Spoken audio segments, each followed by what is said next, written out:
है। मेरी शादी के बाद इन तीनों की अचानक ही डेथ हुई। लेकिन जब मैंने कॉल उठाई तो आप यकीन करें कि मैंने जो सुना वो एकदम से इस तरह मैं शॉक में चली गई कि इनके घर में एकदम से क़यामत ही आ गई थी। इनफैक्ट उनकी डेथ कुछ इस तरह हुई थी कि उन दिनों सर्दी बहुत ज़्यादा थी।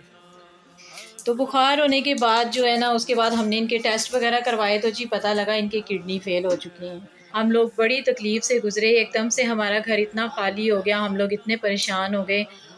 तो आज मलिक साहब फिर से सबील लगाने लगे हैं दूध की। अस्सलाम वालेकुम viewers, welcome to my new vlog. कैसे हैं आप सब लोग? तो जैसा कि आप जानते हैं, मुहर्रमों का महीना चल रहा है और इसके बाद सफ़र का स्टार्ट हो जाए। तो मैं इधर अब्बू के रूम में आई हूँ। तो मेरी शादी से कुछ ही अरसे के बाद ये तस्वीरें लगी हुई हैं।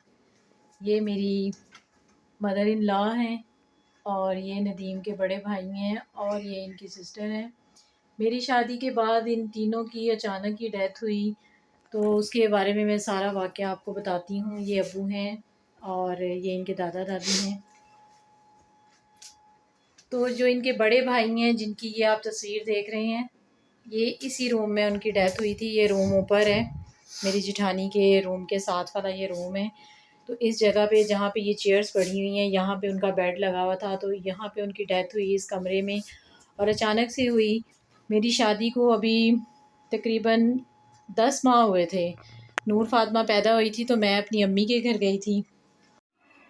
मैं अपनी अम्मी के घर थी तो नूर फ़ातिमा पैदा हुई थी उन दिनों में ना। तो 9 डेट थी, 9 जनवरी।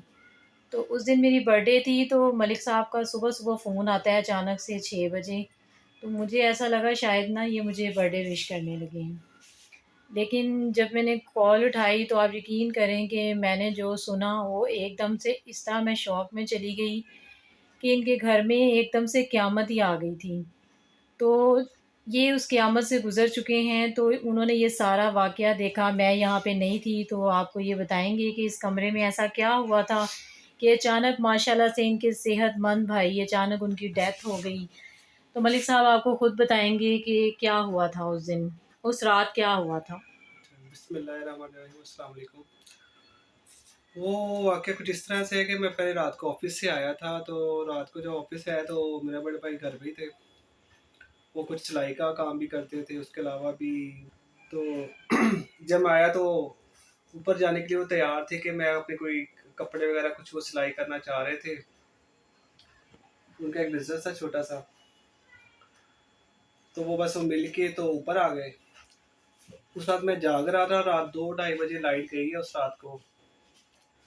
जब लाइट गई है तो उसके बाद मैं सो गया और जब सुबह उठा, सुबह 6 बजे अब्बू की कॉल आई ऊपर से, दरवाज़े में मुझे बुलाया। मुझे नहीं पता था क्या मसला है।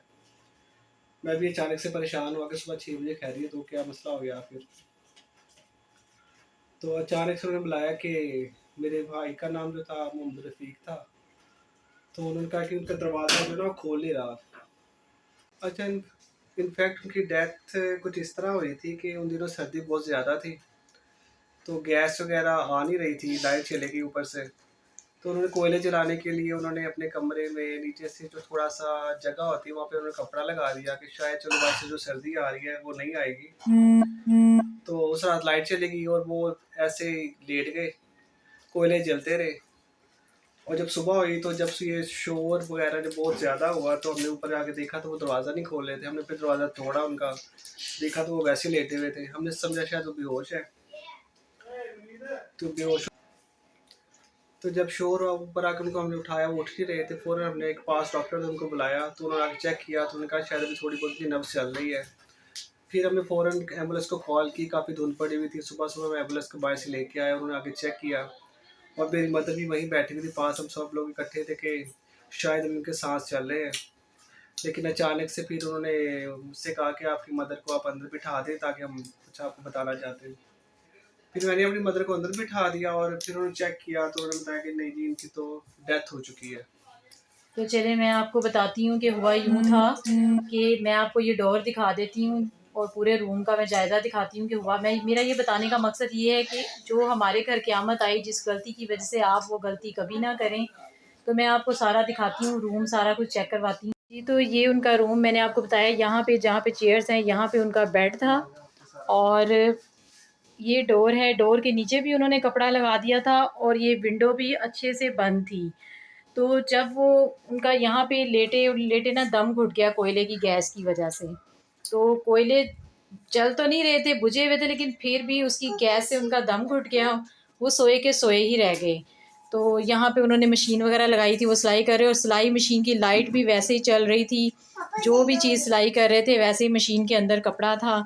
तो जब उन्होंने दरवाज़ा नहीं खोला तो यहाँ से फिर हमने दीवार को तोड़ा था, इधर जहाँ पे अब हमने शीट लगवा ली, यहाँ से दीवार तोड़ी। तो यहाँ से फिर हम लोग अंदर आए, तो जब देखा तो वो उनकी ना कुछ सांसें चल रही थी। रेस्क्यू 1122 वाले आए तो उन्होंने देखा, उन्होंने कहा अभी सांसें चल रही हैं। तो उसके बाद उनकी डेथ हो गई। तो उसके 3 ही माह बाद मेरी जो ये नंद हैं, ये जिनकी तस्वीर मैं आपको दिखाती हूँ, ये ज़हरा नाम था इनका। 3 माह बाद माशाल्लाह ये भी बिल्कुल सेहतमंद, कोई इनको कोई मसला नहीं था। तो अचानक से ना भाई की डेथ पे ना दूसरे दिन ही इनको ना बुखार हुआ है बड़ा तेज़। तो बुखार होने के बाद जो है ना, उसके बाद हमने इनके टेस्ट वगैरह करवाए तो जी पता लगा इनके किडनी फेल हो चुकी हैं। तो यानी कि हमारे घर में 3 महीने बाद एकदम फिर से क़यामत आ गई। हमने बहुत कोशिश की, उनके बड़े इलाज करने की कोशिश की। हमने यहाँ तक कि सोचा था कि उनका किडनी चेंज करवा देंगे, हम लोग अरेंज भी कर रहे थे, पैसों का अरेंज भी कर रहे थे। लेकिन इतने थोड़ी मोहलत हमें मिली कि वो 3 माह के अंदर अंदर उनकी भी डेथ हो गई। उनके किडनी फ़ेल हो चुकी है। अचानक वो हॉस्पिटल फिर उनको जब लेके गए हैं, हमें पता तो था कि किडनी फ़ेल हो गए हैं, लेकिन जब हॉस्पिटल लेके गए हैं तो वो फिर उन्होंने कहा कि नहीं जी, किडनी के साथ इनके जो फेफड़े हैं वो भी ख़त्म हो चुके हैं, सब कुछ ख़त्म हो गया है ये वो। तो बहरहाल 3 महीने के अंदर उनकी भी डेथ हो गई। तो अभी मेरी शादी को सिर्फ़ 10 माह गुज़रे थे। तो मैं जब शादी करके इस घर में आई तो माशाल्लाह इतना हरा-भरा घर था। ये देखें कितने सारे लोग थे, हम लोग थे। तो जो मेरी नंद थी वो भी मैरिड थी, जो मेरे जेठ थे वो भी मैरिड थे, उनके भी 2 बच्चे हैं। तो एकदम से हमारा घर ना इस तरह खाली हो गया। तो मेरी शादी को फिर जब 5 साल हुए तो मेरी सास की भी डेथ हो गई। ज़ाहिर-सी बात है, जिस माँ ने 2 जवान बच्चों को इस तरह, बल्कि 2 क्या, मेरी शादी से पहले इनकी एक और बहन थी, उनकी तस्वीर अभी मेरे पास नहीं है। एक और भाई भी था छोटा, 6 साल हाँ, तो मेरी सास ने बड़े दुःख देखे, जवान बच्चों के दुःख देखे, और जब एक माँ जवान बच्चों का दुःख देखती है ना तो उसकी क्या ज़िंदगी लंबी होगी। आप में देखें मेरी सास माशाल्लाह बिल्कुल ऐसे ही जवान थी जब उनकी डेथ हुई, बिल्कुल जवान थी। तो सेहतमंद भी इतनी थी, कोई बीमारी नहीं थी। अचानक ही लेटे-लेटे रात को टीवी देख रही थी बैठी, तो अचानक से फ़ालिज का अटैक हो गया। अभी थोड़ी देर पहले उनकी डेथ से हम लोग अच्छी खासी बातें कर रहे थे। तो हमारे घर जो भी अमवात हुई अचानक ही हुई, तो काफ़ी दुःख हुआ हमें। तो मुहर्रम थे और आज सोग का दिन है, हर तरफ सोग मनाया जा रहा है, तो मुझे भी अपने घर का दुःख याद आ गया, तो मैंने सोचा मैं आप लोगों के साथ शेयर करूं। हम लोग बड़ी तकलीफ़ से गुज़रे, एकदम से हमारा घर इतना खाली हो गया, हम लोग इतने परेशान हो गए। और मलिक साहब अपनी वालदा के साथ इतने अटैच थे, जब उनकी डेथ हुई तो मलिक साहब ऐसे हो गए थे कि जैसे बिल्कुल ही ख़त्म हो गए हैं। तो इन्होंने बहुत मुश्किल अपने आप को स्टैंड किया। तो आज भी बस कभी मैं उनका ज़िक्र करूँ तो इनकी आँखों में आँसू आ जाते हैं। तो मैं इनको इमोशनल नहीं करना चाहती, बस मैं इनके घर का जो इनका दुःख है, इनके दिल का, वो मैं आपके साथ बयान करना चाहती थी। तो इस तरह से हमारा घर बिल्कुल खाली हो गया। जब मैं घर में शादी करके आई तो माशाल्लाह 25-25, 30-30 रोटियाँ बना करती थी। तो अचानक से एक-एक करके लोग ख़त्म होते गए। कई लोगों ने हमें कहा कि जो इन्होंने ये वाला घर लिया है ना, ये इनको सूट नहीं किया। ये इन्होंने घर लिया था, बना-बनाया लिया था, तो नए शिफ्ट हुए थे मेरी शादी पे, तो सब लोगों ने यही कहा कि आपके घर में कोई मसला है। लेकिन हमने दिखाया सब कुछ, अल्लाह का शुक्र है ऐसी कोई बात नहीं थी। मौत पर हक़ है जिसको आनी है, लेकिन अल्लाह ताला से दुआ करते हैं कि अल्लाह मियाँ हमारे घर में पहले ही अब थोड़े से फैमिली मेम्बर हैं, तो अल्लाह ताला इनको सेहत तंदुरुस्ती दे। जब तक वो लोग थे हमारे घर में बहुत ही रौनक थी कि मैं आपको बयान नहीं कर सकती कि हमारे घर में हर वक़्त ऐसे आवाज़ें गूंजती थी बातों की। तो अब कोई भी नहीं, ऊपर वाले वो 2 हैं, उनकी एक बेटा है, अब्बू हैं वो अपने रूम में होते हैं, नीचे मैं 3 बच्चों के साथ। तो बस इस तरह से मेरी शादी के बाद ना ये क़यामत आई हमारे घर में। तो अल्लाह ताला सबको सेहत तंदुरुस्ती दे, किसी को ये दुख ना दिखाए। तो चलिए बात को ख़त्म करते हुए हम जाते हैं नीचे, क्योंकि मलिक साहब ने आज फिर से सबील लगानी है दूध की।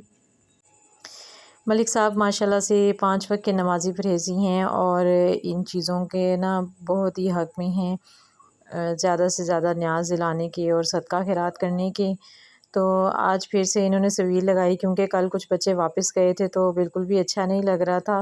तो इन्होंने कहा कि आज मैं फिर लगाऊंगा, जो रह गए हैं उनके लिए भी। तो अल्लाह ताला ने जितनी हमें तौफ़ीक दी हम उतना कर देते हैं, अल्लाह ताला हमें और तौफ़ीक दे, इंशाल्लाह और करेंगे। तो चलिए यहाँ पे जल्दी से सबील लगाते हैं, तो फिर उसके बाद मैं आपसे मिलती हूँ। गर्मी बहुत ज़्यादा है, गर्मी के हिसाब से यही चीज़ें सही रहती हैं। धर्मपुरे में जी रामीन, आप बता दो आप कब आओगी? मिशा पूछ रही है रामीन कब आएगी। आ जाएगी, जल्दी आ जाएगी।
तो चलिए मलिक साहब यहाँ पे सबील लगा रहे थे और ऐसा-ऐसा लोग आके पी रहे थे।